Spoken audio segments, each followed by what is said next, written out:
Hey folks, it's the Texas Food Dude, and tonight I'm just gonna do something basic. I'm gonna cook up some burgers. I've got some burgers that they're pre-done at the store. I really didn't feel like just didn't feel like putting it together. I just, I'm really hungry right now. You know what? I'm just skip putting it in the in the pan. I'm just gonna.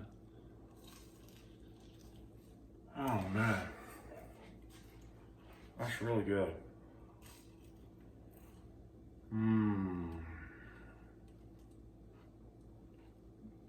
Nothing beats raw meat. Except maybe brains. Brains. That sounds really good. I'm gonna have some brains. This is almost as good as brains. Brains. Actually, it's not brains. It's raw meat Rice Krispies. Pretty neat, huh? See? Rice Krispies. And I'm gonna show you how to make them. So, sit tight and watch.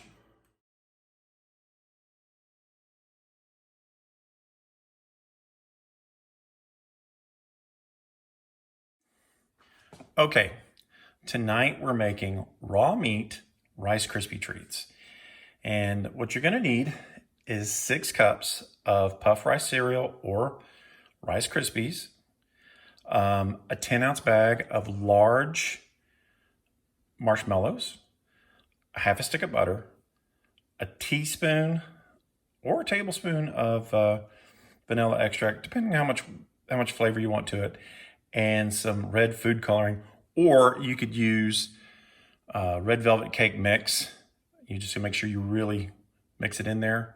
That way you want to get a deep, rich red color. All right, so we're gonna get the oven started, or actually the stove top started. So we'll get that going. Okay, you wanna get it about medium heat, and you wanna get the butter going. So,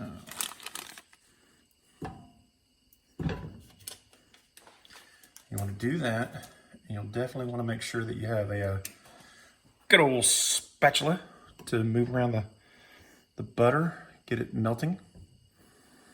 And you want to be paying attention when you're doing this because you don't want it to melt too fast, burn the butter, anything like that. Because if you get it going too hot, you can burn the butter, and then you can also end up, it will evaporate really fast, and you don't want that. So we're gonna let this go.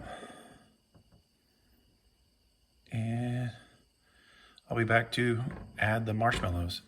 One of the things you can do to help move along the melting process is like this. You can pick up the large pan and kind of swirl it around. And yes, my butter has melted.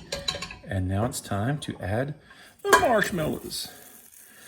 This, you want to keep stirring. You want to stir, stir, stir. They'll start breaking down. Adjust my heat a little bit. Turn it down.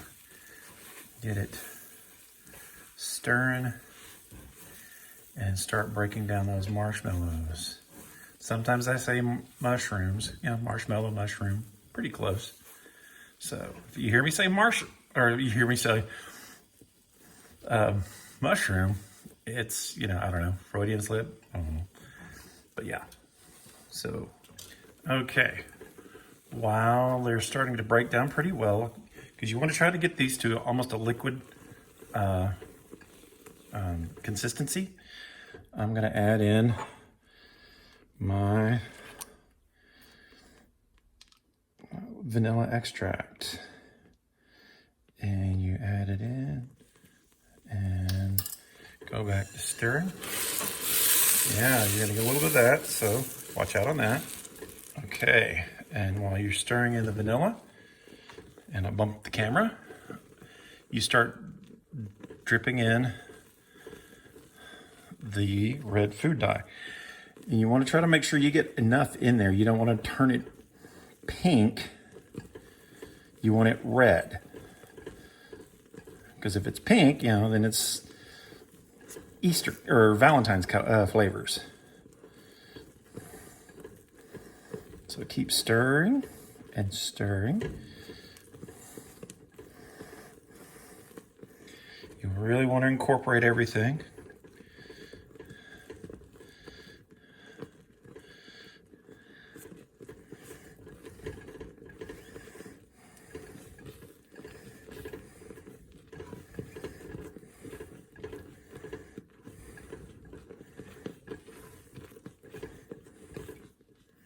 Put a little bit more in there. Okay, now it's time to add the cereal. And be careful how you pour it in there. Okay, now you want to start stirring it all up. Maybe you can turn the heat off.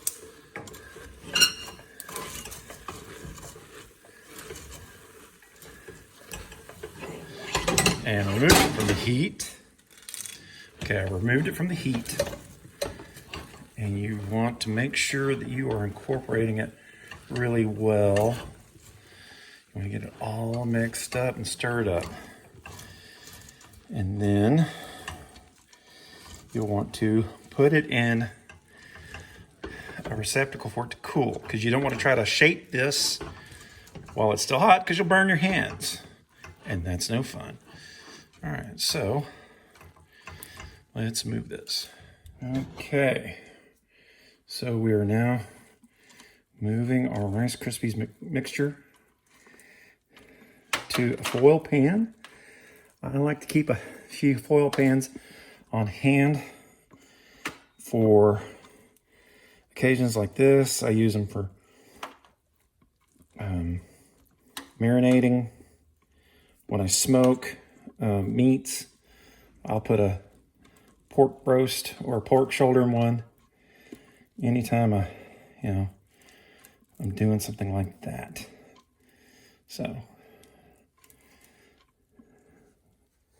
we will continue. Okay, we've let the Rice Krispie mixture cool for about 10 or so minutes. Always want to check it from time to time, make sure it's not too sticky still. But you don't want to let it sit too long, because then it becomes a hard clump. And what you can do during that time while you're letting it cool, take the pot you were using that to mix with, you can put it in the sink, let that soak, and make sure it gets, you know, none of the marshmallow gets hardened there. A couple of days ago, my wife got me some really cool foil tray. Not foil trays, I said it before, but these are foam trays. And you can get these in the part of the grocery store where the paper plates and such are. And so this is what you do. You get one of the trays and you get you a nice little handful of the Rice Krispie, and you know, kind of go for a ball. And then you start making a patty like you would a hamburger patty. This is still a little tacky or sticky, but yeah, you make it look like a hamburger patty, and you put one there, and then you get another one,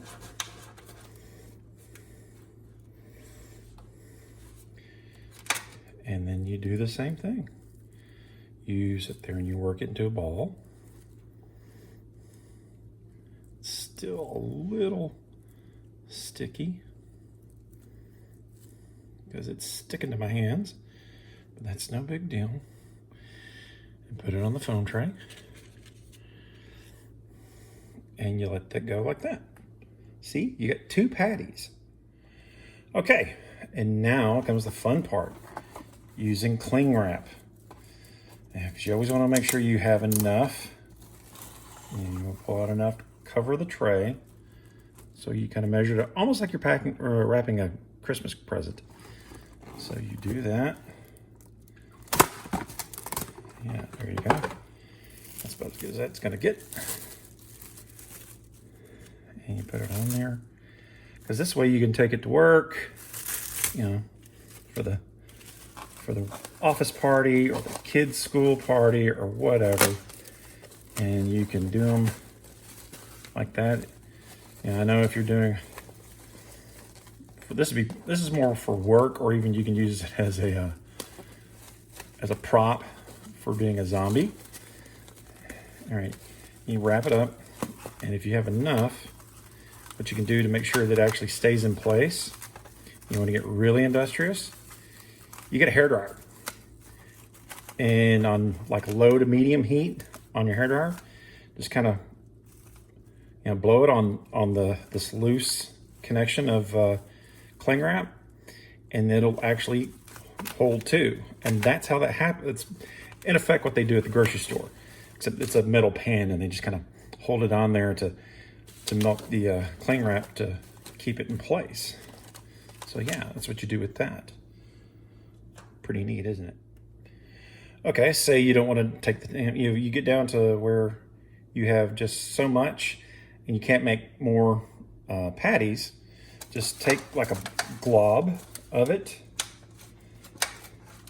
and then you can put it on one of the foam trays like so. Kind of spread it out on the foam tray,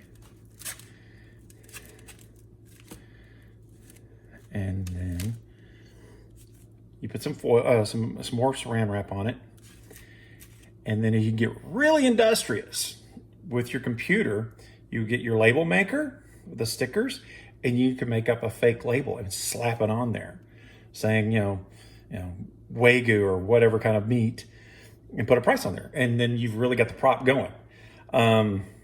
Something like that. Or like I said, if you were going to do for your kids' school class, then you make little meatballs, and you can use the tray, and you put a tray full of Rice Krispie balls.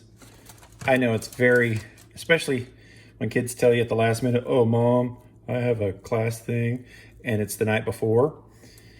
That comes in handy. So you can sit there, you can knock this out, bingo, bango, bongo. Hey, you've got class treats. Because then you have a tray of meatballs for the class. Hey, and you look like a hero. So that's that on that. So, got your little raw meat Rice Krispie meatball, or patty or burger tray or whatever you want to do with it. You've got something for Halloween. Y'all have a safe, happy Halloween. And remember, always like, share, subscribe. Or like, subscribe, and share. Let people know about this really funny dude or goofy dude down here in Texas, the Texas Food Dude. And y'all have a great time. I think this is better than Brave. Y'all take care, all right?